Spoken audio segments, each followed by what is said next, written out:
어둡고 낡은 아파트 복도. 빗소리가 창문을 때린다. 그날 밤 천둥 번개보다 더 무서운 소리가 나의 삶을 뒤흔들었다. 이 집에서 나가라.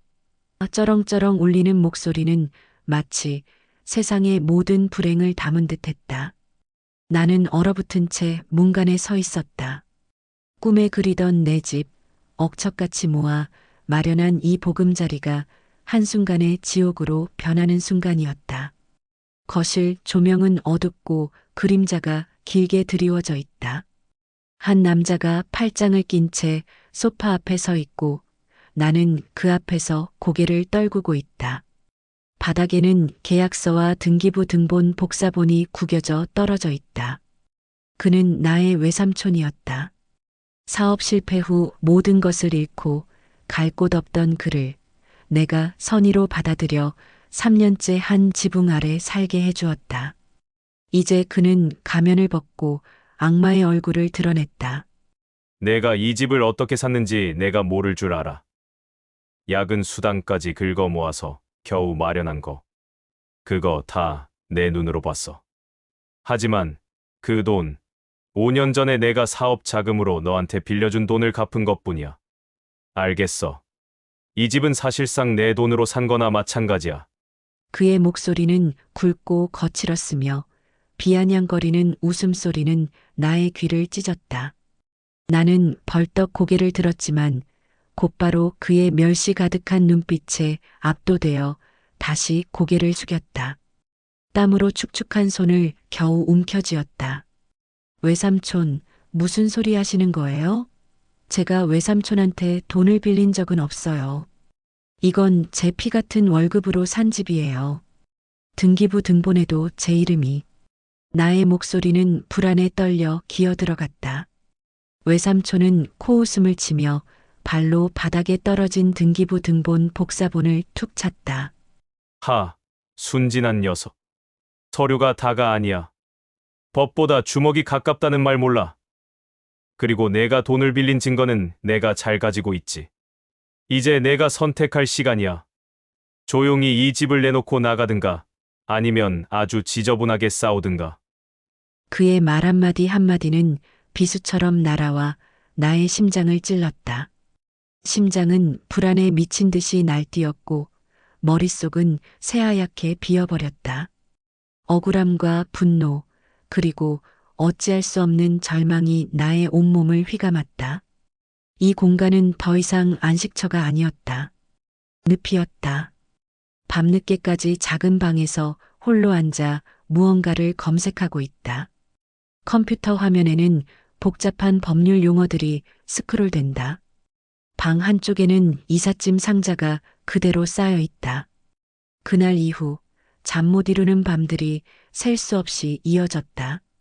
외삼촌과 외숙모의 무차별적인 압박은 점점 더 교묘하고 악랄해졌다. 외삼촌은 내게 이 집의 관리비와 생활비를 2배로 요구했고 외숙모는 친구들에게 전화를 걸어 조카가 우리 은혜를 원수로 갚는다며 나를 파렴치한으로 몰아갔다. 세상에, 내가 아직도 여기 있니? 양심도 없어. 이 집, 내가 아니었으면 우리가 벌써 전세로 돌려서 애들 학자금으로 썼을 텐데. 부모 없는 조카라고 걷어줬더니 은혜를 잊어도 유분수지. 찻잔을 탁 소리나게 내려놓는 외숙모의 행동 하나하나가 나를 향한 경멸을 담고 있었다. 하지만 나는 포기할 수 없었다. 이 집은 단순한 거주 공간이 아니었다. 주야간 교대 근무를 밥 먹듯이 하며 몇 년 동안 먹고 싶은 것, 입고 싶은 것을 포기하고 심지어 아픈 몸을 이끌고 겨우겨우 모은 나의 전부였다. 돌아가신 부모님이 평생 꿈꾸셨던 내 집 마련이라는 약속의 상징이었다. 밤이 되면 나는 몰래 작은 방 컴퓨터 앞에 앉았다. 부동산 명의 이전 협박, 불법 점유 소송, 채무관계, 부존재 증명 등 복잡하고 머리 아픈 법률 용어들을 검색했다. 손가락이 키보드 위에서 미끄러지고 눈은 피로에 충혈되었지만 멈출 수 없었다. 법률 전문가 상담 게시판에 익명으로 나의 상황을 구구절절 적어 올렸다. 댓글이라도 단 하나의 희망적인 조언이라도 얻고 싶었다. 지푸라기라도 잡고 싶은 절박한 심정이었다. 비록 몸은 지치고 절망스러웠지만 마음 한구석에서는 억울하게 당할 수 없다는 뜨거운 희망의 불씨가 작게 타오르고 있었다. 그래, 나는 싸워야만 했다. 이 어둠 속에서 나를 꺼내줄 단서를 찾아야만 했다. 낮 시간 거실. 외삼촌과 외숙모가 넓은 소파에 비스듬히 앉아 리모컨을 만지작거리며 텔레비전을 보고 있다. 나는 주방 개수대 앞에서 고무장갑을 끼고 묵묵히 설거지를 하고 있다. 물이 흐르는 소리 외에는 정적만이 감돈다. 그들의 존재는 집안의 공기를 무겁게 짓눌렀다. 밥을 먹을 때도 잠을 잘 때도 심지어 숨을 쉴 때조차 감시당하는 기분이었다. 나는 그림자처럼 행동했고 그들은 나를 하인처럼 부리기 시작했다. 버럭 소리를 지른다. 눈은 텔레비전에 고정된 채 나를 쳐다보지도 않는다. 야, 거기 있는 물 좀 가져와 봐. 아, 냉수 말고 시원한 걸로. 얼음 3개만 딱 넣어가지고. 나는 고무장갑을 벗지도 못한 채 마른 세수를 했다. 벌써 오늘만 3번째 물 심부름이다. 내가 주춤거리자 외숙모가 혀를 찬다. 아이고, 요즘 젊은 애들은 눈치도 없네. 어른이 말씀하시면 잽싸게 움직여야지. 집에서 밥 먹여주고 재워주면 고마운 줄 알아야지. 이래서 남의 집 자식은 거두는 게 아니야. 외숙모는 비아냥거리며 외삼촌의 팔을 툭툭 쳤고 외삼촌은 껄껄 웃었다. 그들의 웃음소리는 나의 심장을 날카로운 칼로 긁는 듯했다. 억울함이 목구멍까지 차올랐지만 나는 아무 말도 할 수 없었다. 혹시라도 감정을 표출했다가 집안이 더 시끄러워지고 내가 찾고 있는 중요한 증거를 찾는데 방해가 될까봐 두려웠다. 내 안의 분노는 차곡차곡 쌓여 단단한 돌덩이가 되어갔다. 매일 아침 눈을 뜨는 것이 고통스러웠다. 집에 들어서는 순간부터 숨이 막혔다. 이 보금자리는 이제 나의 감옥이 되어버린 것이다. 그들의 악랄한 괴롭힘은 나를 깊은 절망 속으로 밀어넣었지만 동시에 반드시 이겨내겠다는 독한 불안 속의 의지를 단련시켰다. 작은 카페, 점심시간을 훌쩍 넘긴 시간. 나는 변호사로 보이는 30대 여성과 심각하게 대화하고 있다. 테이블 위에는 음료 대신 서류 뭉치가 놓여 있고 나는 땀을 닦으며 입술을 깨물고 있다. 며칠간 휴가를 내고 수소문 끝에 나는 실력 있는 변호사를 만났다. 그녀의 차분하고 냉철한 분석은 잠시나마 나의 마음을 진정시켰다. 법적으로 외삼촌의 주장은 명백히 근거가 없습니다. 등기상 소유주가 당신이니까요. 변호사는 단호하게 말했다. 하지만 곧바로 그녀의 얼굴에 우려가 스쳤다. 문제는 점유권과 채무 관계입니다. 외삼촌 측에서는 5년 전 당신에게 4억 자금을 빌려준 증거가 있다고 주장할 겁니다. 구두로 빌려준 돈이라 하더라도 외삼촌이 증인이나 정황 증거를 내세워 당신을 압박할 수 있어요. 그들은 이 집을 사는데 실질적인 도움을 줬다는 프레임을 만들고 있습니다. 당신의 선의가 법정에서는 증여 의사로 해석될 수도 있다는 점이 가장 큰 불안 요소입니다. 나는 머리가 깨질 듯 아팠다. 외삼촌은 나의 순진함과 선의를 이용해 모든 것을 자신에게 유리하도록 조작해왔던 것이다. 밖으로는 외삼촌이라는 거대한 악의 축과 싸워야 했고 안으로는 내가 왜 그때 그들을 받아줬을까 하는 후회와 과연 이길 수 있을까 하는 절망적인 내적 갈등이 끊임없이 나를 괴롭혔다. 변호사는 내 손을 조심스럽게 잡으며 말했다. 결국 우리가 외삼촌의 주장이 위조되었거나 허위임을 증명할 결정적인 한 방을 찾아야 합니다. 싸움은 이제 시작입니다. 그녀의 말에 나는 작게 고개를 끄덕였다. 이 지옥 같은 상황을 끝낼 방법은 오직 하나, 정면 돌파뿐이었다. 밤 11시, 거실, 외삼촌과 외숙모가 깊은 잠에 빠져 있다. 외삼촌의 방 문틈에서 희미하게 불빛이 새어나온다. 나는 조용히 발끝으로 걸어 외삼촌의 방문 앞에 섰다. 쓱, 쓱 조심스럽게 귀를 문에 갖다 댄다. 캄캄한 밤, 온 집안에 잠잠한 숨소리만 새근새근 울렸다. 그러나 나의 심장 소리는 두근두근 천둥처럼 귓가를 때렸다. 변호사의 말처럼 결정적인 증거를 찾아야 했다. 외삼촌이 스스로의 악행을 드러내는 순간을 잡아야만 했다. 나는 잠들지 않고 외삼촌의 동태를 살폈다. 그리고 마침내 그날 밤 외삼촌 방에서 은밀한 전화 통화 소리가 들려왔다. 통화 상대는 누구일까? 나는 숨을 멈추고 귀를 쫑긋 세웠다. 김 사장 그거 어떻게 됐어? 내가 전에 말했잖아. 내 명의로 그때 대출받았던 거. 그거 증빙 자료는 확실하게 없애버렸지. 어차피 명의는 걔를 지칭한 거니까. 내가 돈 빌려준 것처럼만 하면 돼 걱정 마. 내가 돈 준 걸로 퉁치면 걔도 어쩔 수 없을 거야 하하. 전화기 너머의 목소리는 잘 들리지 않았지만 외삼촌의 목소리에서 몇 개의 단어가 나의 뇌리에 쾅 박혔다. 네 명의 대출, 증빙 자료, 돈 빌려준 것처럼. 나는 온몸에 소름이 돋았다. 외삼촌이 나에게 빌려줬다는 돈은 사실 오래전 나의 명의를 도용하여 받은 대출금이었던 것이다. 이 대화는 그 모든 악행의 실체를 드러내는 결정적인 단서였다. 나의 가슴은 희망으로 벅차올랐지만 이 대화를 몰래 녹음하지 못했다는 사실에 불안감이 다시 밀려왔다. 이제 그들이 숨긴 증거가 어디 있는지 확신이 들었다. 복수의 시작을 알리는 작지만 강렬한 희망의 빛이었다. 외삼촌과 외숙모가 거실에서 낮잠을 자고 있다. 나는 숨죽이며 외삼촌의 서재 겸 창고 방으로 들어간다.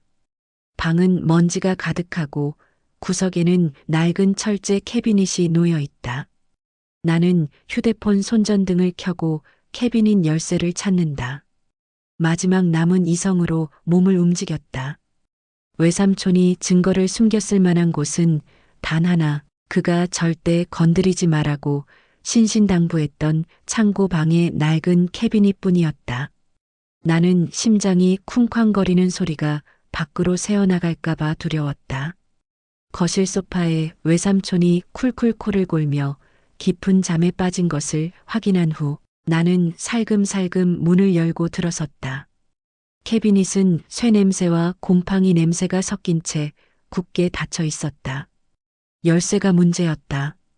외삼촌이 늘 허리춤에 차고 다니던 열쇠 꾸러미가 떠올랐다. 나는 다시 거실로 돌아가 외삼촌의 벨트를 조심스럽게 풀고 열쇠 꾸러미를 낚아채듯 가져왔다. 손이 덜덜 떨렸고 식은땀이 등골을 타고 흘러내렸다. 다시 창고방. 열쇠를 캐비닛 자물쇠 구멍에 넣고 조심스럽게 돌렸다. 딸깍. 마침내 서랍이 열리는 소리가 천둥처럼 크게 느껴졌다. 묵은 먼지를 헤치고 나는 서랍 깊숙한 곳에서 낡고 누렇게 변색된 서류 뭉치와 오래된 통장을 발견했다. 손으로 서류를 집어드는 순간 온몸에 전율이 흘렀다. 그 안에는 나의 이름으로 되어 있는 5년 전 대출계약서 사본, 외삼촌이 그 대출금을 현금으로 인출한 내역이 담긴 입출금 통장, 그리고 자금을 빌려줬다는 허위 차용증 초안 등이 들어 있었다. 외삼촌이 나에게 돈을 빌려줬다는 주장은 완전히 거짓이었고, 오히려 그는 나의 명의를 도용해 거액의 대출을 받아 사업에 탕진했던 것이다. 모든 퍼즐 조각이 맞춰지는 순간이었다. 절망은 사라지고 뜨거운 성취감과 함께 복수의 불꽃이 타오르기 시작했다. 나는 이 증거들을 꽉 움켜쥐고 조용히 캐비닛을 잠근 후 방을 나섰다. 이 증거야말로 그들의 악행을 짓밟을 강력한 무기였다. 법정안. 방청객 좌석은 꽉 차 있고 공기는 무겁다. 나는 변호사와 함께 원고석에 앉아 있고 외삼촌과 외숙모는 피고석에 앉아 안절부절 못하며 창백한 표정을 짓고 있다. 판사는 미간을 찌푸린 채 제출된 서류들을 번갈아 보고 있다. 드디어 법정에 섰다. 그동안 겪었던 모든 모욕과 고통을 보상받을 순간이었다. 외삼촌 측 변호사는 여전히 외삼촌이 나에게 거액의 선의의 자금을 빌려주었으며 이 집은 실질적으로 외삼촌의 기여가 있었다고 주장했다. 그들의 목소리는 당당했지만 외삼촌의 떨리는 눈빛은 이미 모든 것을 말해주고 있었다. 나의 변호사가 자리에서 일어섰다. 그녀는 단 한마디의 망설임도 없이 내가 창고방에서 찾아낸 증거들을 판사에게 제출했다. 판사님, 피고 외삼촌과 원고에게 빌려줬다는 자금의 실체입니다. 이는 피고가 원고의 명의를 도용하여 불법적으로 대출받은 금액이며 그 증거로 당시 대출 계약서, 피고가 직접 현금을 인출한 은행 거래 내역, 그리고 피고가 지인과 통화하며 이 사실을 은폐하려 한 녹취본도 증거로 제출됨이 첨부되어 있습니다. 법정 안이 술렁거렸다. 외삼촌의 얼굴은 순식간에 흑빛으로 변했고 외숙모는 소리를 내며 입을 틀어막았다. 그들의 눈빛에는 더 이상 비웃음이나 경멸이 아닌 공포와 절망만이 가득했다. 내가 쥐고 있던 증거들이 외삼촌의 모든 거짓과 악행을 무너뜨리는 강력한 핵폭탄이 된 것이다. 나는 가슴 깊은 곳에서 차오르는 벅찬 성취감을 느꼈다. 진실은 결국 가장 강력한 무기였다. 법정 밖. 외삼촌과 외숙모는 고개를 숙인 채 변호사와 이야기하고 있고 나는 그들을 지나쳐 당당하게 걸어 나온다. 하늘은 맑게 개어 있다. 판결은 명백했다. 외삼촌은 나의 집에 대한 모든 권리를 잃었고 불법 대출에 대한 책임을 지게 되었다. 이 집에서 나가라. 이제는 내가 외쳤다. 그들의 얼굴은 경악으로 물들었고 나는 그들의 눈에서 깊은 절망을 보았다. 내 발걸음은 가벼웠고 햇살은 따사로웠다. 오랜 시간 짓눌렸던 모든 고통과 불안이 한순간에 사라지는 듯했다. 나의 집 거실. 나는 따뜻한 햇살이 비추는 창가에 앉아 커피를 마시고 있다. 얼굴에는 평온한 미소가 가득하다. 집안 곳곳을 둘러본다. 억척같이 모아 마련한 이 집. 이제야 비로소 진정한 나의 보금자리가 되었다. 외삼촌의 악행을 짓밟고 일어선 나는 더욱 단단해지고 현명해졌다. 과거의 상처는 나를 더욱 강하게 만들었고 나는 앞으로 어떤 시련이 닥쳐도 이겨낼 수 있을 것이라는 깨달음을 얻었다. 창밖으로 불어오는 바람이 나의 머리카락을 스치고 지나간다. 새로운 시작, 희망찬 미래가 나를 기다리고 있었다.